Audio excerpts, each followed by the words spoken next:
더글로리 시즌 1에 나왔던 와인들을 좀 리뷰를 해볼까 합니다. 라 대표가 보낸 거면은 10 이상은 아닐 겁니다.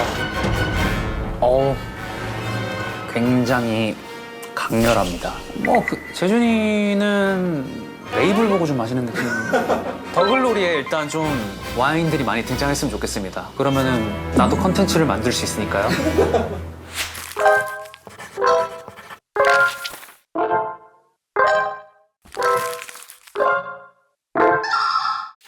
네, 진친들 안녕하십니까.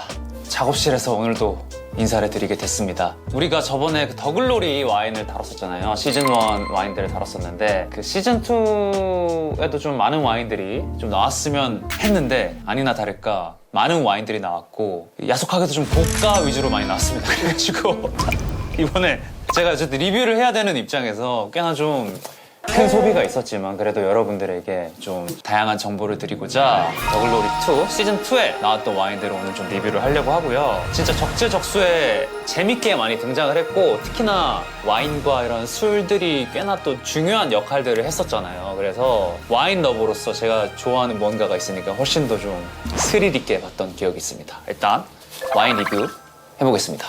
첫 번째로 소개할 와인은 루이자도 포마르 프리메크리 클로드 라 꼬마렌이라는 와인이고요. 이 와인이 나오게 된 내용을 잠깐 좀 설명을 해드리면은 더글로리에서 이제 손명호가 재준이의 가게로 갑니다. 시에스타 맞나요? 네. 시에스타로 가서 뭐 여러 가지 훔치고 술도 훔치게 되죠. 이제 거기에서 뭐를 훔칠까 하다가 로얄 살루트도 훔치죠. 위스키고 너무 맛있는 위스키입니다. 로얄 살루트도 훔치고 그때 거기에서 68년산이었나요? 62년산? 근데 제가 알기로는 이제 62년산은 존재하지 않는 걸로 알고 있고 가장 윗등급이 38년산인가? 그게 아마 100만 원 넘는 걸로 한 150만 원 정도 하는 걸로 알고 있는데 뭐 어쨌든 영호는 잘 훔쳤다는 거 가장 비싼 걸. 제가 와인 좀 한 해 다루면서 항상 이제 부르고뉴 피노누아에 대한 얘기를 많이 하는데 그 피노누아 그리고 부르고뉴에 대한 지역에 대한 설명을 어렴풋이만 한 것 같아서 오늘은 조금 비교적 좀 자세하게 설명을 드리려고 하는데 부르고뉴라고 하면은 사실 부르고뉴는 지역 중에 하나입니다. 부르고뉴에서 이제 나오는 대표적인 품종은 레드 와인은 이 피노누아 그리고 화이트 와인은 샤르도네 이 두 품종을 아마 기억하시면은 부르고뉴에서는 레드는 피노누아 화이트는 샤르도네라는 걸 기억해 주시면은 되게 좀 손쉬울 것 같습니다. 물론 부르고뉴 안에는 레드 중에는 갸메라는 품종도 있고 알리고떼라는 품종도 있는데 화이트 중에서는 일단 대표적인 걸 미리 말씀을 드리는 거고요. 지금 부르고뉴에 대한 얘기가 나왔으니까 지도에 대한 얘기를 좀 해야 될 것 같아요. 이제 지도를 아마 피디님이 이렇게 띄워주실 텐데 이렇게 좀 길게 생겼어요. 부르고뉴가 이렇게 여기 있나요? 여기 띄나요? 여기. 네, 이렇게. 일단 제일 위쪽에 꼬뜨도르라는 곳이 있고요. 그 꼬뜨도르 안에 꼬뜨드 뉘 그리고 꼬뜨드 본이라는 지역이 있습니다. 그리고 그 밑에 꼬뜨 샬로네즈가 있고 그 밑에 마꼬네 그리고 그 밑에 보졸레 이름들이 어렵죠. 꼬뜨도르라고 하면은 부르고뉴에서도 아주 황금의 언덕이라고 불리기도 하고 부르고뉴 안에서도 가장 좀 좋고 비싼 품질의 와인이 나오는 곳이에요. 거기에서 이제 꼬뜨도르 위에 꼬뜨도 뉘에서 가장 좀 비싼 와인들이 가장 많이 나오고요. 그 밑에 이제 꼬뜨드 뉘 꼬뜨드 본인가? 그 비교적 합리적인 와인들이 나오는 게 꼬뜨드 본이고요. 이제 이 친구는 이제 꼬뜨드 본에서 왔습니다. 이 꼬뜨드 본 안에 이제 뽀마르라는 밭에서 나온 아이예요. 극 중에서 명호가 포마드라고 읽은 것 같기도 한데 이 뽀마르가 꼬뜨드 본의 위치에 있습니다. 다시 한번 말씀드리자면은 꼬뜨도르 안에 꼬뜨드 뉘와 꼬뜨드 본이 있는데 이 친구는 이제 꼬뜨드 본에서 온 거고 그 꼬뜨드 본 안에서도 뽀마르란 지역인 거죠. 그리고 저도 사실 이번에 처음 한 건데 여기 클로드라 꼬마렌이라고 되어 있는데요. 이거는 이제 밭 이름이에요. 밭. 근데 부르고뉴 와인들은 이걸 알아두시면 좀 좋은 게 이게 지역이 좀 섬세해질수록 그리고 이게 지역이 좀 더 좁아질수록 레이블에 표기를 하고 점점 비싸진다고 보면 됩니다. 예를 들어 서울시, 강남구, 반포동이 있잖아요. 그럼 반포동 안에서도 좀 비싼 아파트 뭐가 있나요? 반포자이에서 만드는 거죠. 그러면은 그 반포자이만의 날씨와 반포자이는 채광도 좋나? 반포자이의 토양과 이런 것들이 희소성이 있고 좀 더 뭐랄까 신경 쓴 와인이 되는 거죠. 그러면서 이제 가격이 이제 천정부지로 올라가는 이게 지역이 좁아질수록 와인이 좀 더 비싸진다고 보면 되고 일단 한번 마셔보겠습니다. 맛이 가장 중요하니까. 지금 색깔을 보시면은 이게 지금 2015빈이거든요. 그래서 그런지 빈티지가 그래도 있다 보니까 약간의 이제 가장자리의 변색 같은 게 조금 느껴지고요. 확실히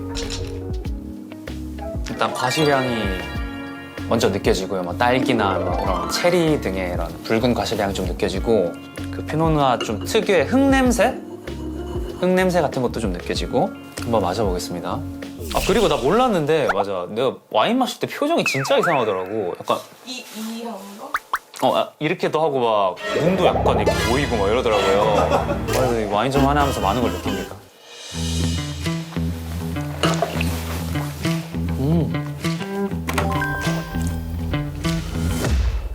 정말 좀 이제 부르고뉴 이제 윗급들 좋은 피노누아로 가면은 막 산도도 쨍하면서 밸런스도 좋고 막 이렇게 여리여리하지만 입에서 막 풍만한 느낌도 주고 뭐 그러는데 사실 그 정도의 퍼포먼스를 보여주는 것 같진 않아요 지금. 이런 표현 좀 웃길 수 있지만 지금 그냥 꿀떡꿀떡 너무 마시기 좋은 약간 비싼 주스 같은 느낌? 이번에도 또 그림 보수하는 건가? 그쵸. 아니 레이블이 좀 베르사체 느낌이 좀 있어요. 실제로 약간 재준이가 그 F 써진 걸 되게 많이 입더라고요. 그 더글로리에서 재준이의 그 옷 스타일 있잖아요. 깔맞춤. 근데 진짜 개인적으로 진짜 제 스타일 아니에요. 이거 너무 과하지 않아요? 자, 이제 두 번째 소개 와인입니다. 더글로리의 뭐랄까 커플 중에 대표 불륜 커플이죠. 우리 재준이하고 연진이가 우리 재준이의 가게인 시에스타에서 미래를 하고 있다가 재준이가 이런 말을 합니다. 오마르, 소비뇽, 알마비바, 뭐로? 근데 이 중간에 나 소비뇽이 무슨 말을 의미하는 건지 잘 모르겠어요. 뭐 소비뇽 블랑을 얘기하는 건지 까베르네 소비뇽을 얘기하는 건지는 모르겠지만 뭐 어쨌든 소비뇽이라는 단어가 나왔고 그때 나왔던 이 알마비바라는 와인입니다. 지금 와인 좀 한 해 하면서 가장 고가의 와인입니다. 이게 소비자 가격이 한 6, 70만 원 하더라고요. 근데 또 뭐 우리는 아시죠? 어떻게든 싼 데서 좀 찾습니다. 그래가지고 저는 제가 자주 가는 그 때로와 와인 아울렛에서 35만 원에 구입을 했고요. 이것도 뭐 진짜 제 돈으로 직접 샀습니다. 이번 편을 사시면 남는 게 없어요. 알마비바는 그래도 제가 소개시켜 드려야겠다라는 생각이 있었고 알마비바 너무 유명한 와인이죠. 칠레 대표적인 프리미엄 와인이고 뭐랄까 그 회장님들 있죠. 회장님들 모여가지고 와인 한 잔 하신다 이러면 알마비바 이런 거 드시는 경우 되게 많아요. 돈 많은 사장님들. 제 기준에서 되게 좀 부자 사업가 와인? 뭐 이런 느낌이 조금 있습니다. 그만큼 좀 강건하고 좀 진취적인 와인이기도 하고요. 또 하나 설명해드리고 싶은 게 칠레 안에서도 마이포밸리 그리고 마이포밸리 안에서도 푸엔토알토라는 지역에서 나오는데 푸엔테알토 뭔가 좀 익숙하시지 않나요? 아니요. 전혀 모르시죠? 네.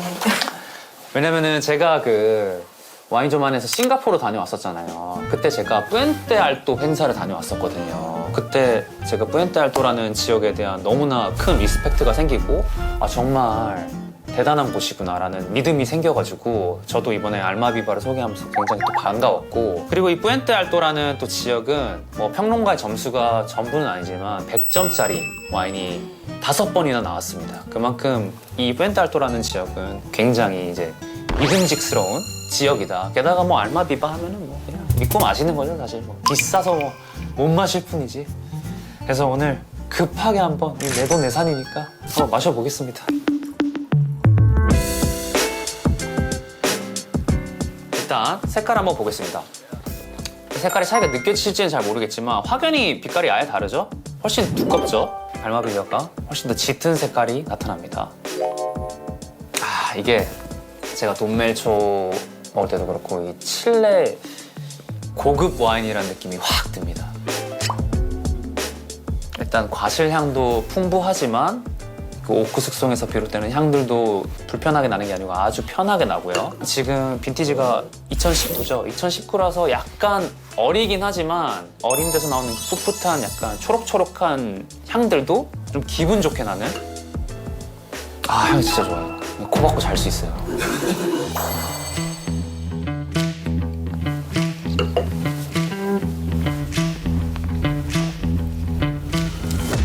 입에 넣자마자 미소가 지금 왔어. 생각보다 무겁지가 않습니다. 과실량이 생각보다 굉장히 뭐랄까 가볍다고 해야 되나? 기분 좋고 맛있네. 너무 네.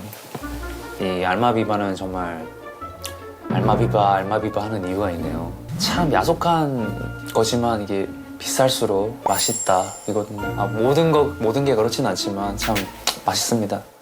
이렇게 오늘도 더글로리 파트 2에 나오는 와인들을 좀 리뷰를 해봤는데 드라마에서 나오는 와인들을 다루니까 재밌더라고요. 재밌고 저도 뭔가 좀 더 집중하게 되고 드라마에 좀 더 이렇게 빠져들면서 보게 됐거든요. 그러니까 여러분들도 다른 드라마 보시다가 혹시나 이렇게 제보해 주실 거 있으면 언제든지 제보해 주시면은 제가 또 먹어보고 여러분들에게 어떤 감상이 드는지 또 설명하는 시간 가져볼 테니까 언제든지 제보해 주시길 바라고 더글로리 시즌2 와인 오늘 리뷰 잘 해봤고요. 오늘 잘 싸두고 가가지고 저는 마지막 더 마시겠습니다. 안녕. 하령치게 압박 자